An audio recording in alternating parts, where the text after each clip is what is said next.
দুর্গাপুরে বেনারসের পবিত্র কলস যাত্রা উপস্থিত বিজেপি বিধায়করা। বেনারস থেকে দুর্গাপুরে পবিত্র কলস যাত্রাকে স্বাগত জানালেন বিজেপি বিধায়করা। গুরু পূর্ণিমার পবিত্র শুভক্ষণে বেনারস থেকে শুরু হওয়া পবিত্র কলস যাত্রা তার তৃতীয় দিনে দুর্গাপুরের গান্ধী মোড়ে এসে পৌঁছালো। এই ঐতিহাসিক ও ধর্মীয় শোভাযাত্রাকে মহাসমারোহে স্বাগত জানাতে এদিন শহরের গান্ধী মোড় এলাকায় জড়ো হয়েছিলেন বহু ভক্ত ও বিজেপি কর্মী সমর্থক। কলস যাত্রাকে বরণ করে নিতে সেখানে উপস্থিত ছিলেন দুর্গাপুর পূর্বের বিজেপি বিধায়ক চন্দ্রশেখর বন্দ্যোপাধ্যায় এবং গলসি বিধানসভার বিধায়ক রাজু পাত্র। বেনারস থেকে আসা এই বর্ণাঢ্য শোভাযাত্রাকে ঘিরে গোটা শিল্পাঞ্চলে এক উৎসবমুখর পরিবেশ তৈরি হয়েছে। পুণ্যার্থী এবং স্থানীয় সমর্থকদের মধ্যে উৎসাহ উদ্দীপনা ছিল চোখে পড়ার মতো। দুর্গাপুর হয়ে এই পবিত্র ধর্মীয় কলস যাত্রাটি তার চূড়ান্ত গন্তব্য শহর কলকাতার উদ্দেশ্যে রওনা দেবে বলে উদ্যোক্তাদের তরফে যে পশ্চিমবঙ্গে ভারতীয় জনতা পার্টি সরকার আসার পর পশ্চিমবঙ্গে সাধারণ মানুষ বিশেষ করে হিন্দুদের যে আবেগ, সে আবেগ আজকে আমরা ধরে রাখতে পারছি না। গতকাল আমাদের কলস যাত্রা বেনারস থেকে শুরু হয়েছে, আজ পশ্চিমবঙ্গে ঢুকে গেছে। আর কিছুক্ষণের মধ্যে আমাদের বর্ধমান দুর্গাপুর জেলায় কিছুক্ষণের মধ্যে আসবেন। তার জন্য আমাদের হিন্দুরা প্রচুর উচ্ছ্বাস। এখানেই বোঝা যাচ্ছে যে হিন্দু ভাই ভাই, হিন্দু ভাই ভাই, ভারত মাতা কি জয়।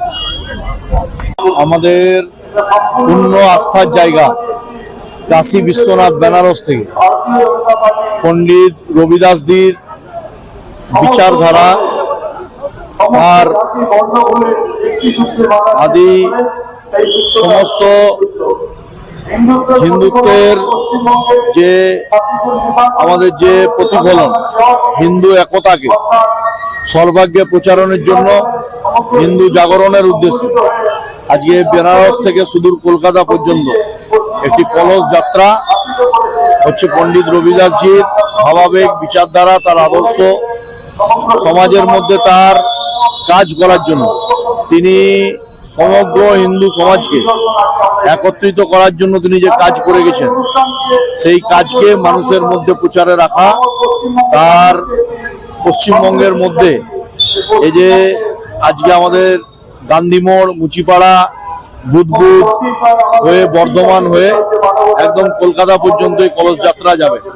জায়গায় জায়গায় আমাদের হিন্দু মা বোন ভাইয়েরা তারা শ্রদ্ধা নিবেদন, কলস যাত্রায় পুষ্পার্ঘ্য নিবেদন, মাল্যদান এবং হচ্ছে শ্রদ্ধা নিবেদনের মধ্যে দিয়ে রবিদাসজির যে কাজ তাকে প্রতিফলন ঘটানো এবং উনার যে কাজ করে গেছেন তাকে যদি বাস্তবিক জীবনে আমরা ইমপ্লিমেন্ট করতে পারি, তাহলেই তাকে প্রকৃত অর্থে সম্মান দেওয়া হবে। সেই সম্মান দেওয়ার জন্য আমাদের জেলা সভাপতি অভিজিৎ দা, জেলার জিএস অভিজিৎ দত্ত, সুমন্ত মন্ডল, আমাদের এসসি মোর্চার রাজ্যের সহসভাপতি মনু সাহা, আমাদের মন্ডল প্রেসিডেন্ট তেজনারায়ণ পান্ডে থেকে শুরু করে সকলে এখানে উপস্থিত আছে। আর সেই মুচিপাড়ায় আমাদের মন্ডল প্রেসিডেন্ট বুদ্ধদেব মন্ডলরা আছেন, তরুণ দাসরা আছেন, জয়দেব সরকার জেলা সম্পাদকরা আছেন।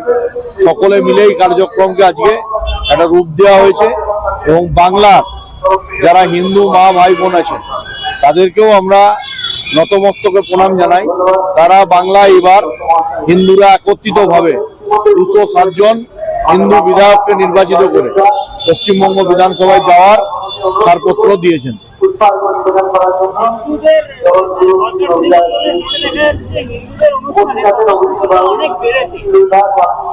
না, এই জাগরণের কাজ আমাদের সমগ্র বিচার পরিবার, আরএসএস, বিশ্ব হিন্দু পরিষদ এবং হচ্ছে হিন্দু জাগরণ মঞ্চ, তার সাথে বজরং দল থেকে শুরু করে একের পর এক হিন্দু সংগঠনরা একত্রিত ভাবে এই জাগরণের কাজটা করাই হিন্দুরা একত্রিত হয়েছে। Bureau report, Durgapur news digital.